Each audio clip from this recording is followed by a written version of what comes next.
Kudus. Kita berdoa dulu yuk. Bapa, terima kasih, segala pujian, hormat, kemuliaan hanya bagi Engkau. Di dalam nama Tuhan Yesus kami mau mendengarkan firman Tuhan. Urapi setiap kami, urapi hamba-Mu yang tidak ada apa-apanya Tuhan. Kami buka hati bagi firman Tuhan di dalam nama Tuhan Yesus. Yang percaya Tuhan di tengah kita memberkati kita. Mari katakan bersama. Amin. Tepuk tangan buat Tuhan Yesus. Silakan duduk. Bapak Ibu Shalom. Mari saudara kita buka bersama bagaimana kita mempertahankan kemerdekaan itu. Ibrani pasal 12 ya. Judul perikopnya nasihat supaya bertekun dalam iman.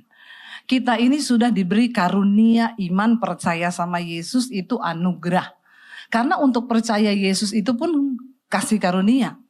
Itu anugerah, beriman. Ya, nah setelah kita diberikan itu kita harus mempertahankan nasihat supaya bertekun dalam iman. Ayat yang pertama baca bersama 1, 2, 3.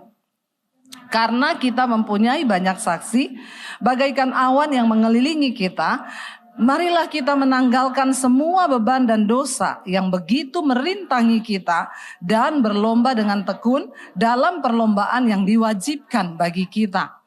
Alkitab berkata ternyata saudara mau atau tidak, saudara siap atau tidak, saudara setuju atau tidak, saudara dan saya berada dalam satu gelanggang. Di dalam satu arena pertandingan dan perlombaan. Anda setuju atau tidak, saya tidak minta persetujuan Anda. Karena Alkitab berkata, ya mau atau tidak, setuju atau tidak, kita semua wajib mengikuti perlombaan iman. Kalau ada perlombaan berarti satu saat ada yang menang, ada yang kalah. Ya, saya berdoa semua jemaat di tempat ini menang sampai pada garis akhir. Ya, jangan sampai kita ini sudah bersusah-susah ikut Yesus, akibat saudara kita masih terus hidup dalam dosa, lalu kita kalah pada pengakhirnya. Jangan ya nak ya, jangan ya dek ya, bahaya ya dek ya.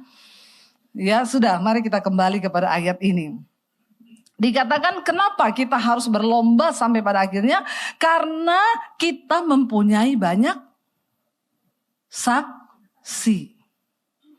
Saudara percaya nggak bahwa kita ini hari ini hidup ada saksinya loh? Ya, kita mempunyai banyak saksi bagaikan awan yang mengelilingi kita. Saksi hidup kita yang pertama itu siapa? Ya, siapa yang tahu? Dapat sepeda loh di bawah. Siapa saksi hidup kita yang pertama? Tuhan dong ya. Masa gitu aja nggak tahu loh, ampuni mereka nih Tuhan. Kamu tuh lulus sekolah minggu nggak sih? Ya cuma ngomong Tuhan aja berat loh. Ya pasti dong ya, saksi yang pertama kita itu siapa? Ya Tuhan. Alkitab berkata mata Tuhan tuh menjelajah ke seluruh bumi, melihat orang baik dan orang jahat, untuk kemudian memberikan upah kepada mereka nanti pada akhir zaman. Jadi saksi kita yang pertama itu mata Tuhan. Dan mata Tuhan itu kecanggihannya melebihi CCTV tercanggih dimanapun juga. Biar saudara mau sembunyi di kamar hotel, ya di bawah tanah, atau saudara melakukan kenajisan di basement, di dalam mobil, tetap terpantau sama mata dan kanan kirimu. Hati-hati lu. Ya, jangan cuma ngomong, bilang kanan kirimu Tuhan baik dari dulu. Sekarang bilang kanan kirimu, hati-hati lu. Karena mata Tuhan itu melebihi CCTV tercanggih. Jadi tidak ada guna kan kita hidup ini mau pencitraan toh. Kalau kita tahu bahwa ada saksi yang melihat hidup kita. Ngapain mau sok rohani di gereja? Pelayanan, ya mau apa, khotbah atau apa. Kalau hidupmu itu enggak beres, ya enggak usah pura-pura. Dikatakan ya saksi yang pertama yang pasti melihat hidup kita itu mata Tuhan. Yang kedua saksi kita siapa? Malaikat. Malaikat itu ada loh. Ya. Mengikuti kita. Jangan cuma berdoa ini. Malaikat aku mau pergi sertai aku. Kau pergi ke panti pijat juga malaikat lihat. Kau kan gak bisa bilang malaikat tutup mata dong. Kagak. Ada rekaman hidupmu.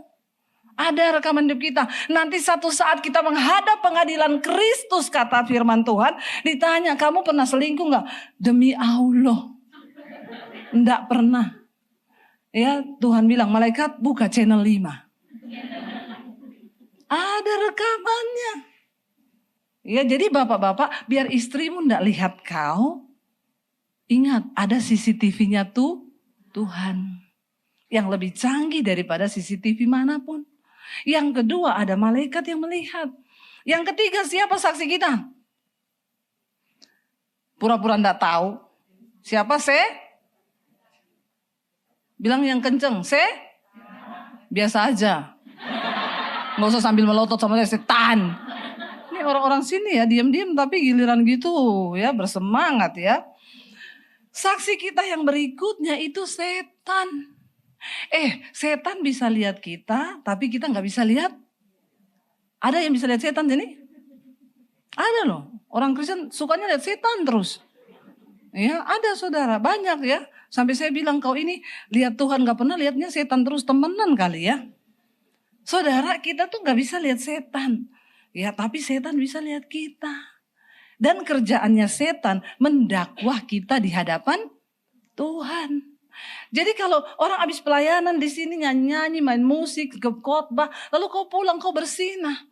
Setan lihat, dia rekam, lalu dia datang sama Tuhan. Ini loh Tuhan, pelayanmu yang mengaku-ngaku hambamu. Ya ini loh Tuhan, rekamannya. Hello, ayo kita berjuang. Ya, pertahankan kemerdekaan yang sudah Kristus berikan itu. Makanya ayat ini berkata, karena kita punya banyak saksi, bagaikan awan yang mengelilingi kita, marilah kita menanggalkan semua beban dan dosa yang begitu merintangi kita untuk dan berlomba dengan tekun dalam perlombaan yang diwajibkan bagi kita. Ternyata ada satu hal yang sangat menjadi penghalang, penghambat dalam kita ini memenangkan perlombaan iman sampai pada garis akhir, yaitu apa? Beban dan dosa. Kenapa kita harus tanggalkan itu? Karena itu akan merintangi kau mencapai garis akhir. Tanggalkan ya beban dan dosa kita. Jangan bermain-main dengan dosa. Ada satu pelayan Tuhan ngomong sama saya, Bu saya mau konseling, kenapa? Saya ini kan WL di satu gereja. Saya diskors sekarang. Kenapa kamu diskors? Orang gereja sekarang sok suci. Saya ini padahal Bu, jadi saya ini diajak meeting sama temen.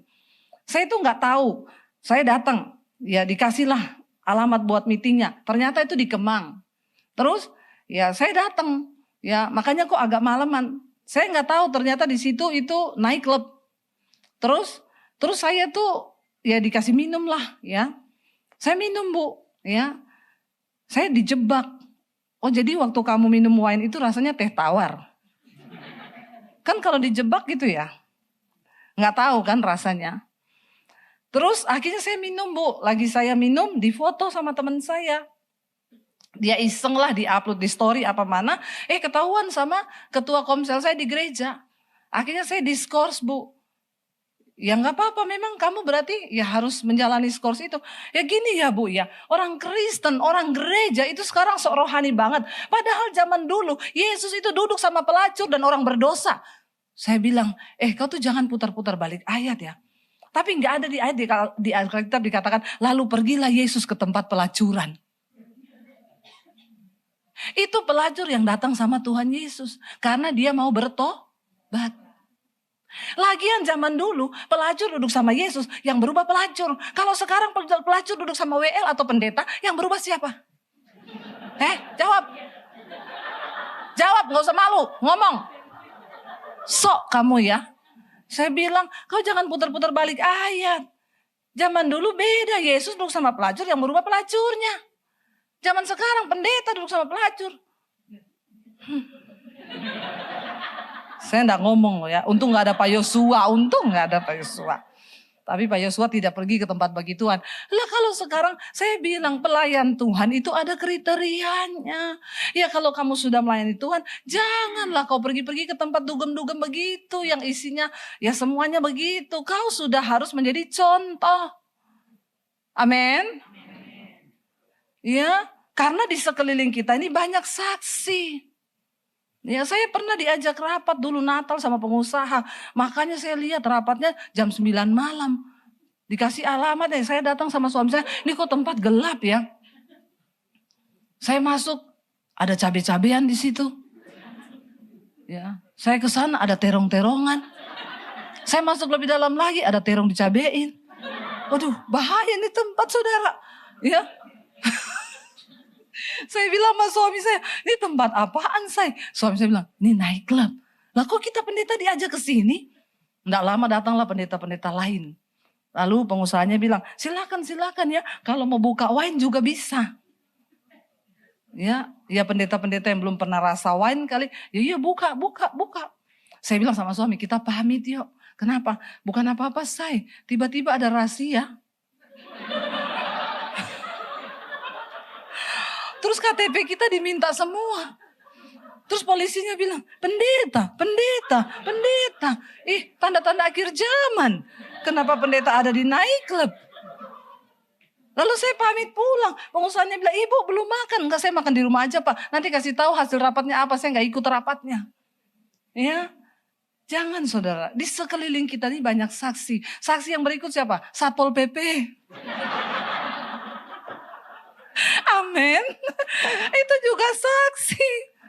Ya coba kalau kita semua ketangkep di situ kena razia. Astagfirullah. Terus polisinya kenal saya lagi, Ibu Debbie Basir. Ibu saya tiap hari ikut mesbah doa ibu loh. Wah cilaka 12 pas.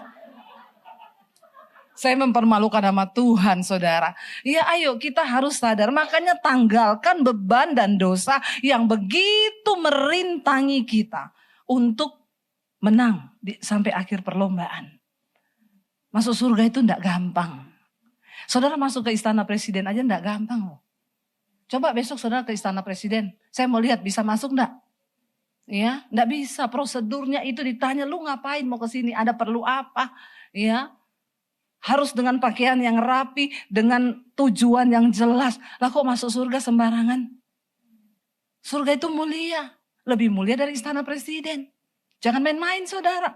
Lalu dikatakan ayat yang kedua. Marilah kita melakukannya dengan apa?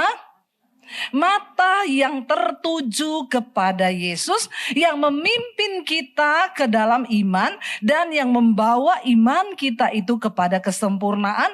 Yang dengan mengabaikan kehinaan. Tekun memikul salib. Ganti sukacita yang disediakan bagi dia. Yang sekarang duduk di sebelah kanan tahta Allah. Kita bisa menang sampai garis akhir waktu kita ini terus berlomba menanggalkan beban dan menanggalkan dosa dengan apa? Mata tertuju kepada Yesus. Jangan matamu tertuju pada masalahmu. Saya tahu banyak suami saudara yang selingkuh. Banyak orang datang sama saya cerita suaminya selingkuh. Tapi kalau kau lihat terus itu lama-lama kau stres. Amin. Gak usahlah saudara. Ya, lihat Tuhan saja, amin. Mungkin banyak yang disakiti oleh anaknya. Tidak usah kau terus dalam persoalan itu berlarut-larut.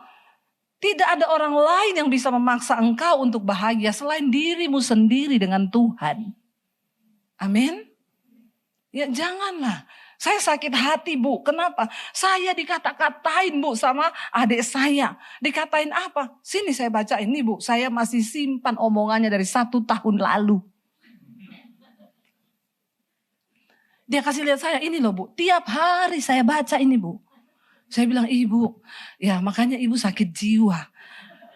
Ya ibu terusin aja lama-lama ibu gila loh. Alkitab bilang renungkanlah firman Tuhan siang dan kenapa kau renungkan itu perkataan yang maki-maki kau. Memang kau dasar gak tahu diri. Udah tua gini-gini. Dia renungkan itu siang dan malam.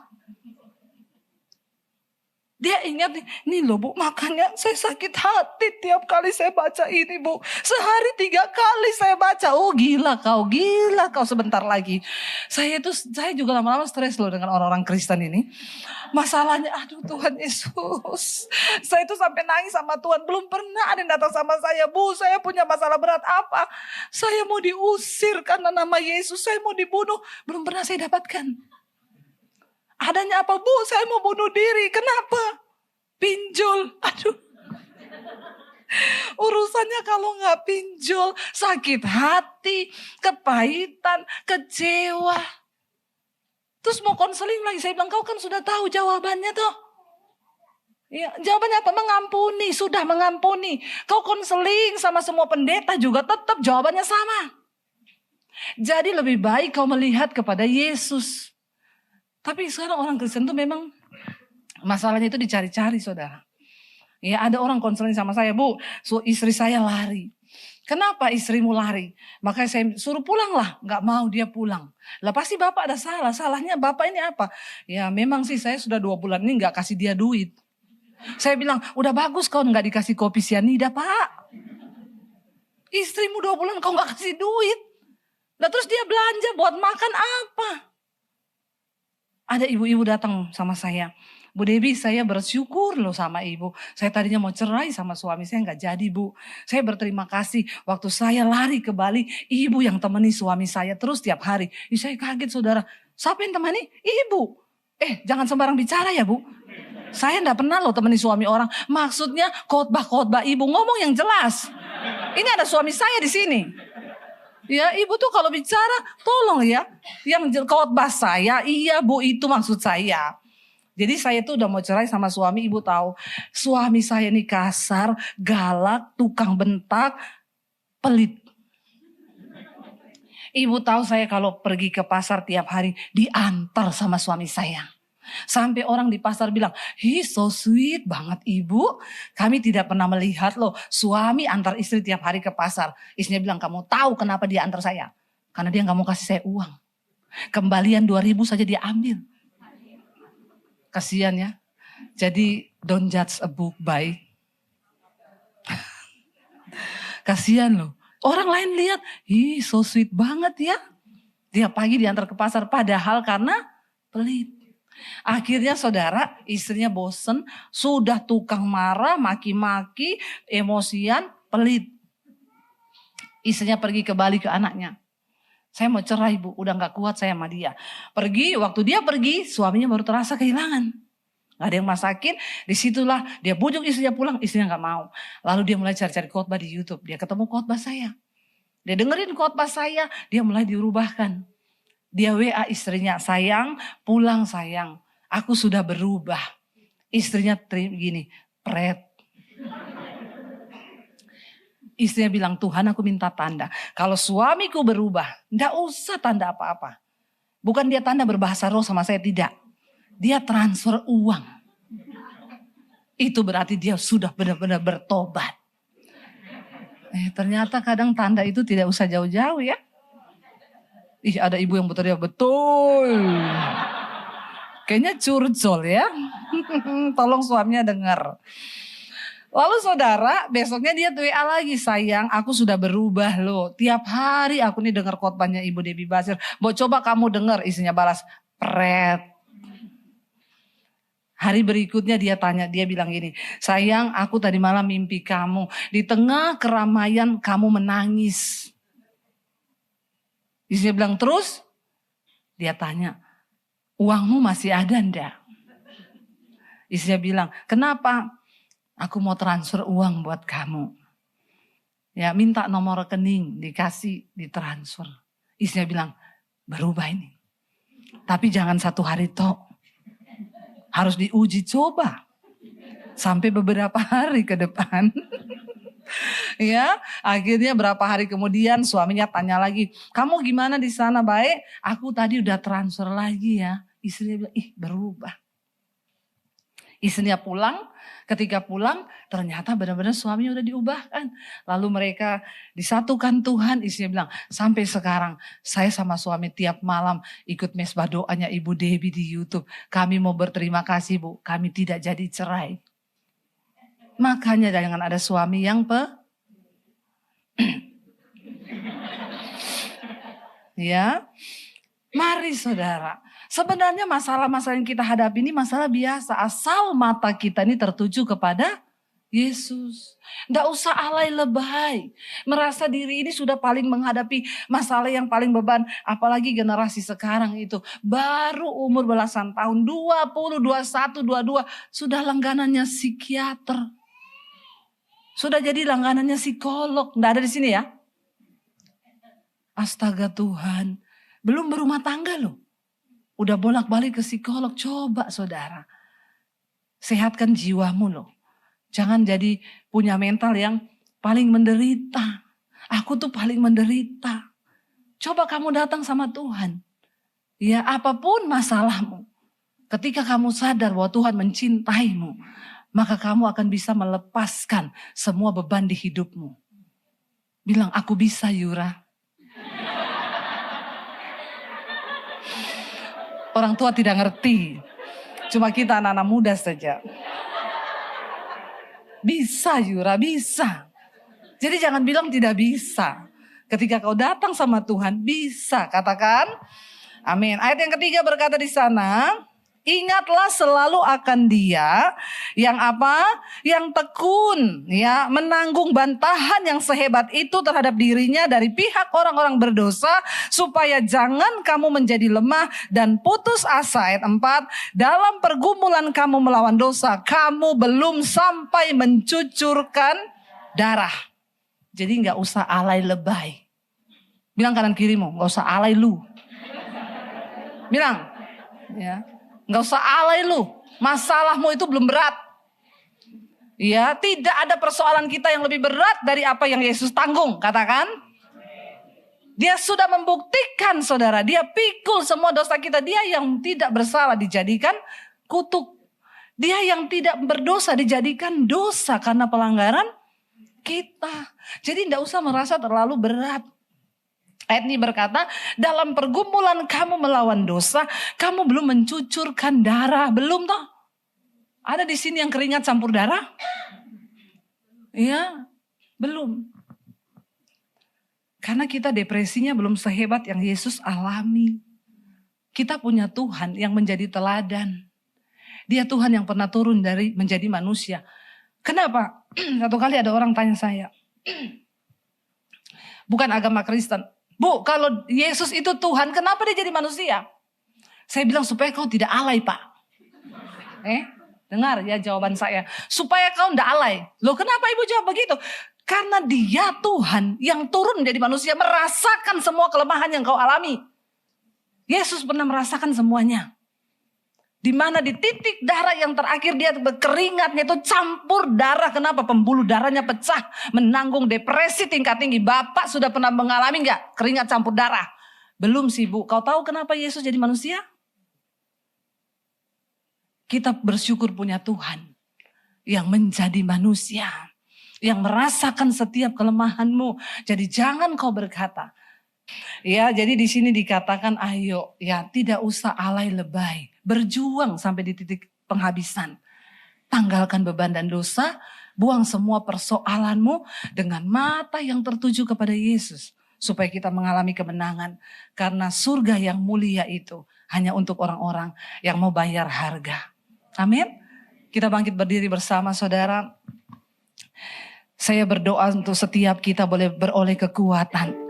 Ya, ketika Tuhan datang, kita mau berkata Tuhan kami ini akan menjadi orang-orang yang menang sampai di garis akhir. Biar Engkau selalu menyertai kami Tuhan. Biar Engkau selalu pegang tangan kami Tuhan. Biar hati kami terus tertuju kepadamu.